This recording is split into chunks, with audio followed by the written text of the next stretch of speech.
On a quiet afternoon, a group of teenage boys gathered near the playground. Their laughter echoed through the air, but it wasn't a laughter of innocence.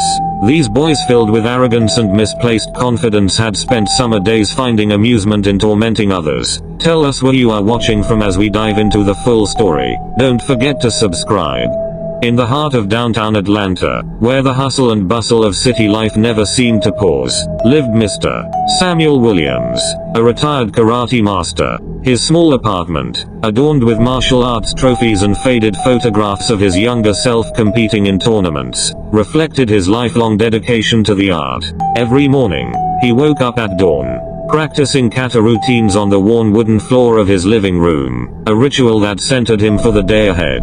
Despite his impressive past, Mr. Williams often felt invisible in the fast-paced world outside his door. The local community center was his sanctuary, where he volunteered to teach karate to kids from different backgrounds. He believed in the transformative power of martial arts, instilling discipline, confidence, and respect in his students. His gentle demeanor and patience made him a beloved figure among the children, yet he remained somewhat of an enigma to the adults in the neighborhood. On this particular day, Mr. Williams had planned a special lesson focusing on self-defense. As he prepared, he couldn't shake the feeling that something was brewing in the city. The teens from the nearby high school often gathered in the park across from the community center, and their laughter and shouts carried a tone that sometimes turned aggressive. Little did Mr. Williams know that today would be a turning point, both for him and the group of teenagers who had yet to understand the depth of their prejudices. As the sun climbed higher in the sky, Mr. Williams finished his morning routine and set out for the community center. The streets were filled with the noise of traffic and people, but he moved through the crowd with a sense of calmness that came from years of practice. However, as he approached the park, he noticed a group of teens, Ryan, Lauren, and their friends, gathered in a huddle, their eyes darting towards him. They were whispering and laughing, and he felt a chill run down his spine. Mr. Williams attempted to ignore the group, hoping to pass by unnoticed, but Ryan, a tall and brash teenager known for his quick temper, called out, "Hey, old man, why don't you go back to where you came from?" The words hung in the air, heavy with malice and ignorance. The laughter of his friends echoed Ryan's sentiment, their faces contorted with amusement. "Yeah, what are you gonna do, Grandpa? Show us some of those old moves?" Lauren added, her tone dripping with sarcasm. The group erupted into laughter, but Mr. Williams felt a rush of disappointment wash over him. He had dedicated his life to promoting respect through martial arts, yet here was a group of kids who saw him as nothing more than an easy target. "Words are powerful, young man," Mr. Williams replied calmly, turning to face Ryan. "You should use them wisely." His voice was steady, but the underlying sorrow of their mockery weighed heavily on his heart. "Who cares? You're just an old dude with nothing better to do," Ryan shot back, stepping closer, his friends egging him on. The tension in the air thickened as Mr. Williams stood his ground, not willing to back down. "Perhaps it's you who needs to learn something," he said, a hint of challenge in his voice. The teens were taken aback by his defiance, but Ryan smirked, undeterred. "Learn what? How to lose a fight?" he taunted, puffing out his chest in bravado. Unbeknownst to them, Mr. Williams' quiet demeanor masked a lifetime of training and wisdom. He knew that the true strength of a martial artist lay not in physical prowess alone but in the ability to rise above provocation. With a resigned sigh, Mr. Williams turned to walk away, hoping to leave the hostility behind him. But the taunts continued, punctuating the air like arrows aimed at his dignity. "Run away, old man, run away," they laughed, and as he walked off, the laughter echoed in his ears. As he reached the community center, Mr. Williams took a deep breath, attempting to shake off the encounter. But the truth lingered. This wasn't just about him. It was about the prejudices that festered in the hearts of these teens, and how they viewed the world through a distorted lens. Little did they know that their words would lead to an unexpected confrontation, one that would change their lives forever. Mr. Williams spent the rest of the afternoon preparing for his karate class, but his thoughts kept drifting back to the encounter in the park. It wasn't just the insults that stung, it was the ignorance behind them. Growing up in a society steeped in prejudice had not been easy, but he had learned to rise above it. He wished the same for the young people who seemed lost in their own narrow views of the world.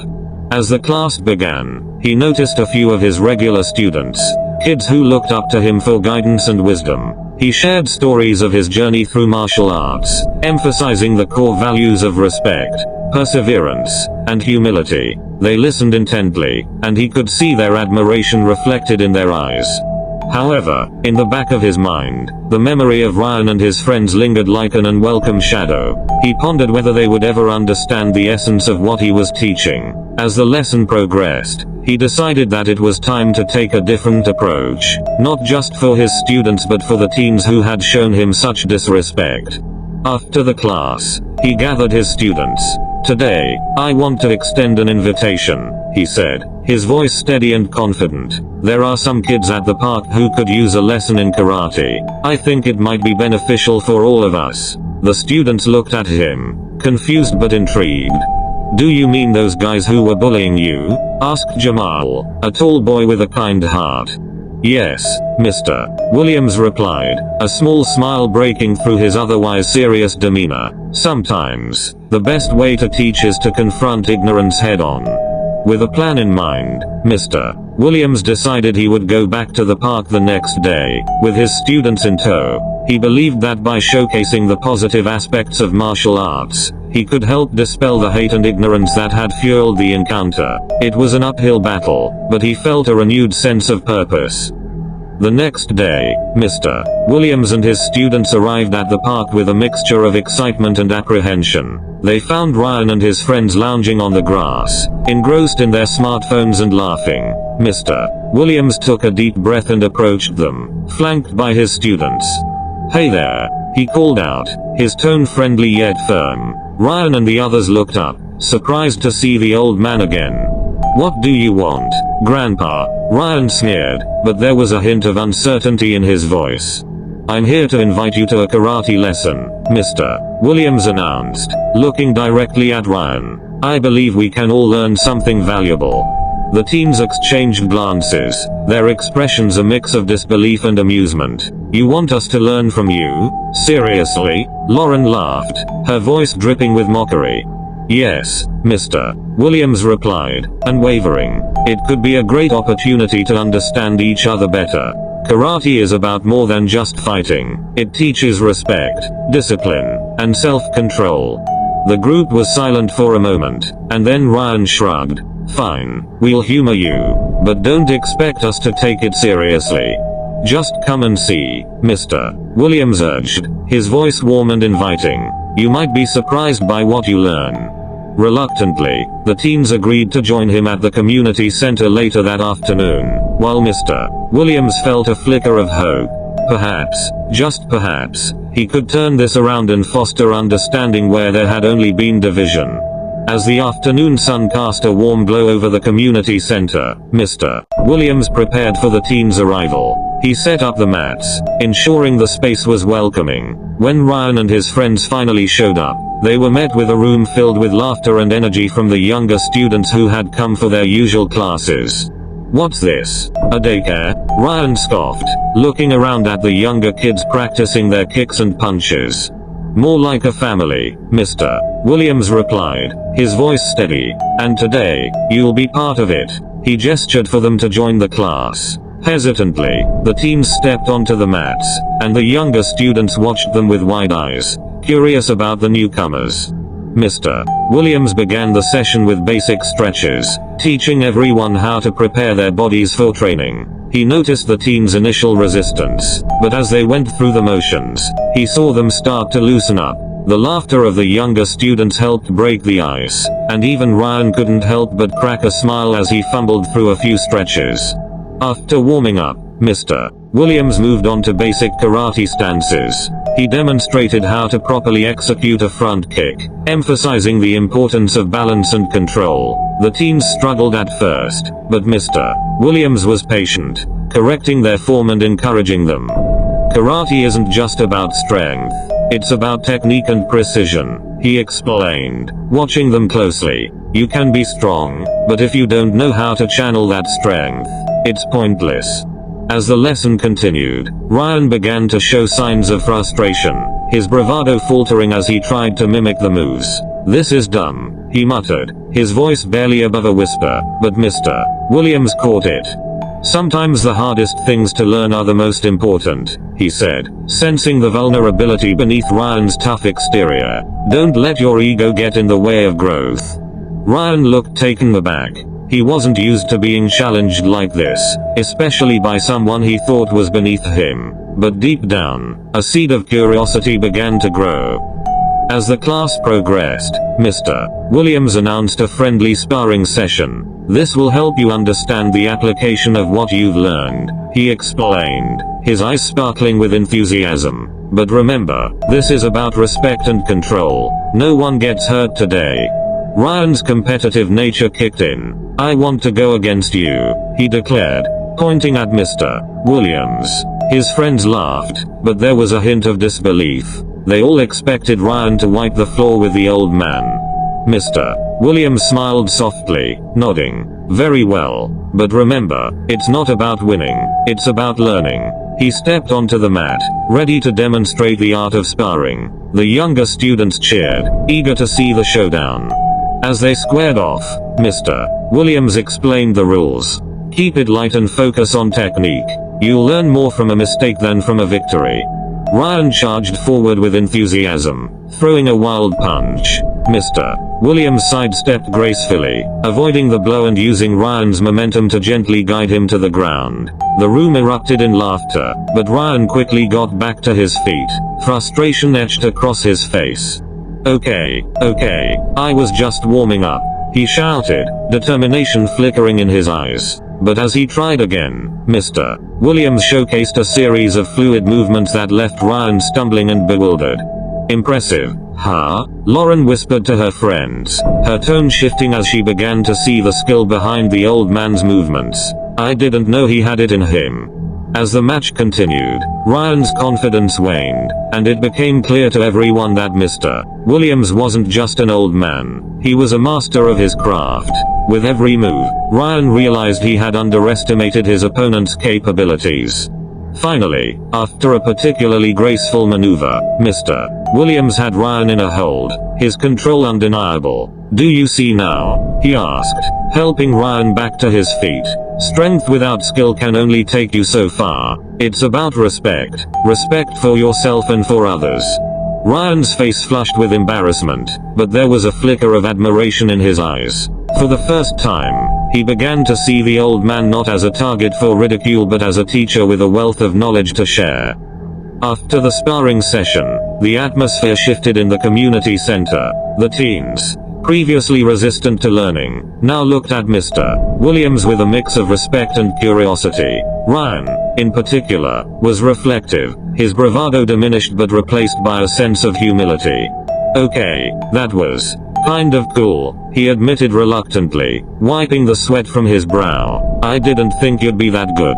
Mr. Williams smiled gently, sensing the change in the air. "Karate isn't just about physical ability, it's also about understanding and respecting the journey of others. I was once a beginner just like you." The other teens exchanged glances, their previous attitudes crumbling under the weight of newfound respect. Sarah, who had remained quiet during the session, finally spoke up. "Mr. Williams, how did you get started in karate?" A light ignited in Mr. Williams' eyes as he shared his story. He spoke of his childhood, how he had faced discrimination, and how karate had given him a sense of empowerment. "It taught me to defend myself but also to be compassionate," he said. "I learned that true strength lies in understanding and embracing our differences." As he spoke, the teens began to open up about their own experiences. Ryan shared how his upbringing had taught him to look down on others, while Lauren confessed that her parents had instilled a sense of superiority in her. Each story revealed the underlying insecurities that fueled their prejudices, creating a bridge of understanding between them and Mr. Williams. The discussion continued, and as they shared their thoughts, the walls between them began to crumble. For the first time, they were seeing beyond the surface. They recognized their biases and started to realize how deeply rooted ignorance could be. Mr. Williams could sense a shift in the group. The laughter and mockery that had filled the park just days before were now replaced by genuine curiosity and a desire to learn. He knew that this was just the beginning of their transformation. As the weeks passed, Ryan and his friends continued attending Mr. Williams' karate classes, gradually changing their perspectives. Sarah, in particular, took a keen interest in the discipline, often staying after class to ask Mr. Williams questions about technique and philosophy. One day, as they practiced their forms, Sarah hesitated after a particularly tricky combination. "Mr. Williams, I don't think I'm getting this right," she said, her brow furrowed in frustration. "Every master was once a beginner, Sarah," Mr. Williams replied, demonstrating the move again. "It's okay to stumble, it's part of the learning process. Focus on the feeling of the movement rather than perfection." With renewed determination, Sarah practiced diligently, and soon she found herself improving. Ryan watched her with admiration, noticing how her passion for karate blossomed, a stark contrast to their earlier attitudes. One evening, after class, the group sat in a circle, catching their breath. "You know," Ryan began, his tone thoughtful, "I've been thinking about how we treated you, Mr. Williams. It was messed up.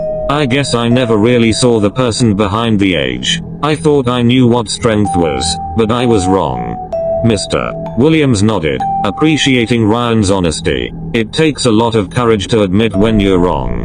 That's how we grow." Lauren chimed in, her tone softer than before. "I've been thinking a lot about my own behavior too. It's embarrassing to realize how easily I judged someone just based on their appearance."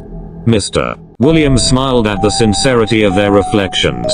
"That's a step in the right direction. Awareness is the first step toward change." The teens began to realize that their shared experiences of vulnerability and insecurity were far more significant than the labels they had placed on each other. As they continued to train together, a newfound camaraderie emerged. The sessions evolved into discussions about life, dreams, and the importance of respect, both in and out of the dojo. One day, Mr. Williams decided to introduce a new element to their training, a friendly competition to test their skills in a positive environment. "Next week, we'll hold a mini tournament," he announced, watching the excitement flicker in their eyes. "This isn't just about winning, it's about teamwork and support." The teens buzzed with energy, each eager to showcase their progress. Ryan felt a mix of excitement and apprehension. He wanted to win but was also acutely aware of the importance of supporting his teammates. "Who will you face in the first round?" Sarah asked, her enthusiasm palpable. "Probably you," Ryan replied, smirking. "But I'll go easy on you." "Ha, I'll hold you to that," she retorted, laughter echoing around the room. As the tournament approached, Mr. Williams encouraged them to train together, focusing on helping each other refine their techniques. The once divided group transformed into a tight-knit team, rallying around each other as they prepared for the challenge.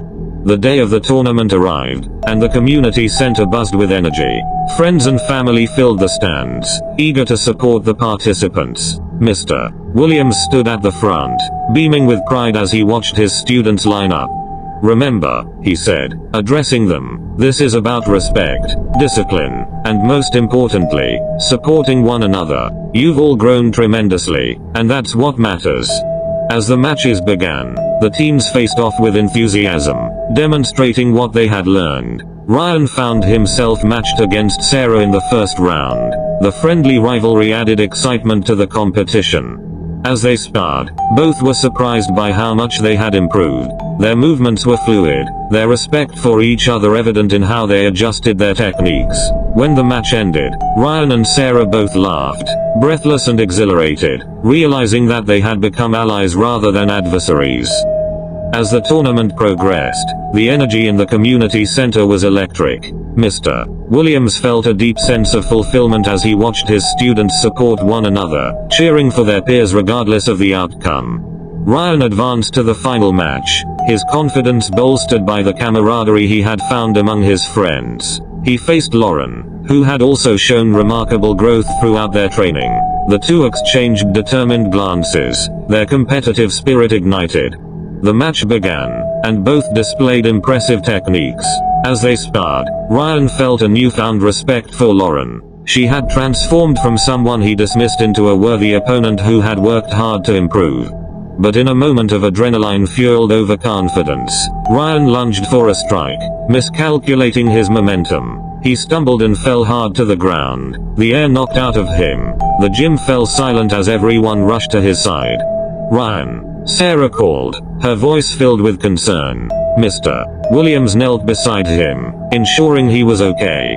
After a moment, Ryan managed to sit up, rubbing his shoulder. "That was a dumb move," he admitted sheepishly. The teasing from his friends was muted by concern as they surrounded him. "Don't worry, we've all had our moments," Mr. Williams reassured him, helping him to his feet. "It's part of the journey."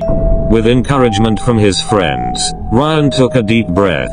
Shaking off the fall, he realized the true essence of the dojo was not about winning but about growth, resilience, and support. As he looked around at his friends, he felt a profound change within himself. The anger and prejudice that once clouded his vision had been replaced by understanding and respect. The tournament concluded, and the sense of community among the teams reached new heights. They celebrated not just their victories but also the lessons learned throughout the experience. Mr. Williams gathered them for a closing circle, urging everyone to reflect on their journeys. "What did you learn about yourself during this process?" he asked, watching as they exchanged thoughtful glances. "I realized how much I've changed," Ryan said, his voice steady. "I used to think I was better than everyone else, but now I see that we all have our struggles. I've learned to appreciate hard work," Sarah added. "Before, I was just going through the motions, but now I understand the effort it takes to improve." Lauren chimed in. "I used to see things only through the lens of my own privilege. Now, I want to make a difference, not just for myself but for others." Mr. Williams felt a surge of pride as he listened to their reflections. "This is just the beginning," he said, his voice filled with hope. "I challenge you all to continue this journey of growth and understanding, not just in the dojo but in every aspect of your lives." The teams agreed, recognizing the responsibility that came with their newfound perspectives. They pledged to remain allies, committed to fostering respect and understanding in their community. As the weeks turned into months, the bond between Mr. Williams and his students grew deeper. The group continued their karate lessons, but now they also engaged in community service, using their skills to help others. They organized self-defense workshops for women and anti-bullying programs at local schools. One day, while planning an event, Ryan spoke up. "Mr. Williams, I think we should include a talk about how to handle situations like the one we encountered with you. We could invite speakers who have overcome adversity." "Great idea, Ryan," Mr. Williams replied, impressed by the initiative. "Let's use our platform to educate others." The group quickly mobilized, reaching out to local organizations and individuals with powerful stories. They planned an event aimed at raising awareness about racism and bullying, emphasizing the importance of empathy and understanding. The day of the event arrived, and the community center was filled with attendees eager to learn and share their experiences.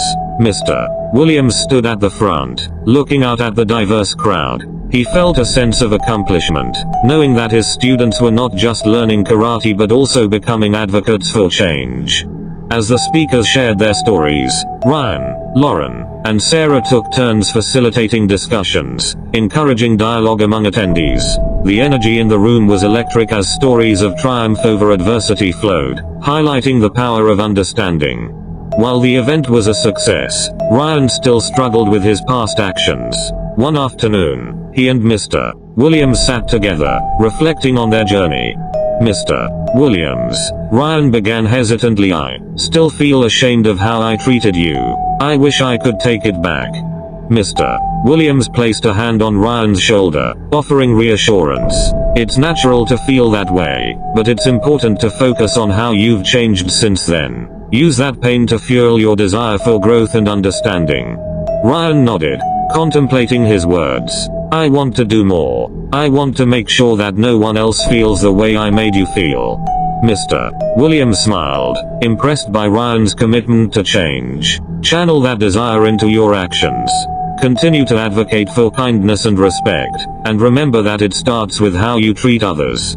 That day, Ryan made a promise to himself to confront his past and use it as a stepping stone for future growth. He began volunteering at local youth centers, sharing his story with others and helping them find their own paths to understanding.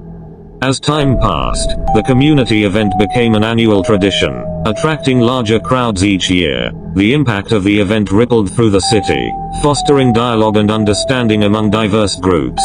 Mr. Williams and his students were invited to speak at schools, sharing their experiences and promoting the importance of empathy. They became local advocates for anti-bullying initiatives, empowering others to stand up against hatred and prejudice.